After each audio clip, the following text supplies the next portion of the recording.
Assalamualaikum warahmatullahi wabarakatuh.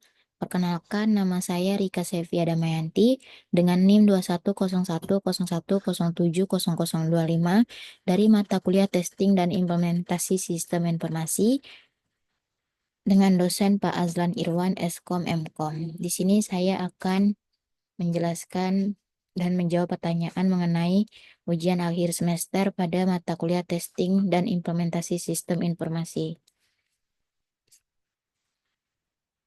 Di sini soal ujiannya, salah satu salah satu perusahaan mengimplementasikan sistem manajemen inventaris baru untuk meningkatkan efisiensi operasional sebagai bagian dari proses pengujian dan implementasi. Pertimbangkan berbagai aspek kualitas sistem dan strategis maintenance. Di sini bagian A, pengujian dan maintenance. 1. Bagaimana Anda akan menilai kehandalan dan performa sistem selama fase pengujian? Nah, untuk menilai kehandalan dan performa sistem selama pengujian, beberapa cara yang bisa saya lakukan yaitu melakukan uji beban dengan mensimulasikan banyak pengguna yang mengakses sistem secara bersamaan, lalu mengukur waktu respon sistem untuk memastikan kecepatannya sesuai kebutuhan, memeriksa penggunaan resource seperti CPU dan memori dalam berbagai kondisi, menjalankan sistem secara kontinu 24 jam atau sampai 48 jam untuk melihat stabilitasnya, lalu melakukan tes keamanan dasar untuk memastikan data terlindungi, mengukur error rate saat sistem digunakan dalam berbagai skenario, lalu memvalidasi perhitungan dan laporan yang dihasilkan sistem. Nah, saya juga akan membandingkan hasilnya dengan standar yang ditetapkan di awal proyek untuk memastikan semua persyaratan terpenuhi. Lalu, pertanyaan kedua, gambarkan dua skenario uji coba yang dihadapi dalam implementasi sistem manajemen inventaris. Skenario pertama yaitu uji beban saat akhir bulan, yaitu pada akhir bulan biasanya banyak departemen mengakses sistem bersamaan untuk memasukkan data transaksi akhir bulan, menghasilkan laporan bulanan, melakukan rekonsiliasi stok.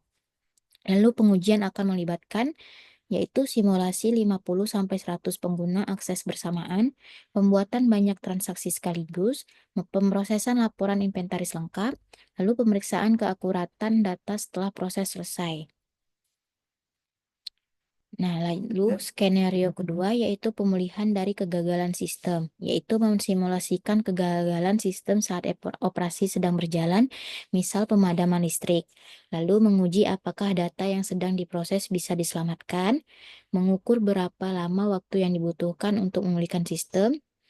Selanjutnya, memeriksa apakah ada kerusakan atau ketidakcocokan data setelah pemulihan, lalu memastikan transaksi yang tertunda bisa dilanjutkan dengan benar. Yang ketiga, identifikasi dua jenis uji yang dapat dilakukan untuk memastikan keberlanjutan kinerja sistem. Yang pertama, uji regresi. Uji regresi dilakukan untuk memastikan fungsi yang sudah ada tetap berjalan dengan baik setelah ada perubahan atau penambahan fitur baru. Caranya, membuat daftar fungsi-fungsi utama yang harus diperiksa, menjalankan uji pada fungsi tersebut setiap kali ada update, lalu memastikan hasil tetap konsisten dengan yang diharapkan, lalu memperbaiki masalah jika ditemukan perbedaan hasil. Nah, uji ini penting dilakukan agar update sistem tidak merusak fungsi yang sudah berjalan baik sebelumnya. Lalu yang kedua, uji ketahanan yaitu endurance testing. Uji ini dilakukan memastikan sistem bisa beroperasi dalam jangka waktu lama tanpa masalah.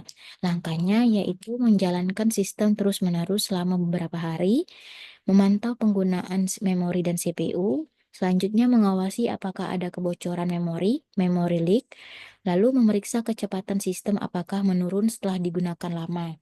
Nah, uji ini membantu menemukan masalah yang biasanya baru muncul setelah sistem digunakan dalam waktu lama. Yang keempat, apa perbedaan antara maintenance preventif dan korektif dalam konteks sistem manajemen inventaris tersebut? Yang pertama, maintenance preventif adalah perawatan yang dilakukan secara rutin untuk mencegah terjadinya masalah. Contoh, backup database secara berkala, pembersihan data lama yang tidak terpakai, update security patch, mengoptimalkan indeks database, pengecekan rutin kapasitas penyimpanan. Keuntungannya, mencegah downtime, menjaga performa tetap baik, dan mengurangi resiko kehilangan data. Nah, lalu maintenance korektif, yaitu perbaikan yang dilakukan setelah terjadi masalah. Contohnya, memperbaiki bug yang ditemukan, memulihkan data dari backup ketika terjadi kerusakan, mengganti hardware yang rusak, memperbaiki koneksi jaringan yang bermasalah. Perbedaan utamanya yaitu preventif dilakukan sebelum masalah terjadi, korektif setelah masalah terjadi. Lalu, preventif terjadwal, korektif dilakukan ketika dibutuhkan. Kemudian preventif biasanya lebih murah dalam jangka panjang, preventif bisa direncanakan, sedangkan korektif sering mengganggu operasional.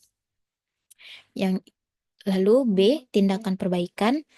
Nomor 5, pertanyaannya, misalkan ada penurunan performa sistem setelah beberapa bulan penggunaan, jelaskan langkah-langkah konkret yang akan Anda ambil untuk mengidentifikasi dan memperbaiki masalah tersebut.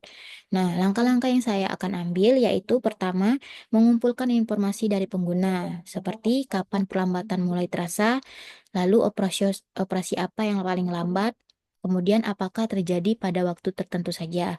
Yang kedua, memeriksa log sistem untuk mencari error atau warning. Yang ketiga, menganalisis database, yaitu memeriksa ukuran database apakah sudah terlalu besar, lalu mencari query yang berjalan lambat, lalu melihat apakah indeks masih efektif atau perlu dioptimalkan. Nah, yang kelima, melakukan perbaikan berdasarkan temuan, yaitu mengoptimalkan query yang lambat, membersihkan data yang tidak diperlukan, menambah resource jika diperlukan, yaitu RAM, CPU, dan lain-lain, lalu memperbaiki kode program yang tidak efisien. Yang keenam, menguji hasil perbaikan. Pertama, meminta pengguna mencoba lagi operasi yang sebelumnya lambat, lalu mengukur waktu respon sebelum dan sesudah perbaikan, lalu memantau kinerja sistem selama beberapa hari. Yang ketujuh, mendokumentasikan masalah dan solusinya untuk referensi di masa depan. Pertanyaan keenam, bagaimana Anda akan memasukkan sistem manajemen inventaris berjalan dengan baik, termasuk rencana darurat jika terjadi kegagalan? Yang pertama, monitoring rutin, yaitu memeriksa log error sistem log error setiap hari. Kedua, memantau penggunaan resource CPU, memori disk, lalu mengawasi waktu respon sistem. Yang kedua, maintenance terjadwal, yaitu backup database harian, pembersihan data temporer mingguan, optimasi database bulanan, lalu update sistem operasi dan aplikasi saat diperlukan. Yang ketiga, rencana darurat jika terjadi kegagalan, yaitu menyiapkan server cadangan yang bisa diaktifkan cepat, kemudian memastikan backup terbaru selalu tersedia, lalu mendokumentasikan prosedur pemulihan secara detail. Setelah itu, melatih tim IT untuk menangani berbagai skenario kegagalan.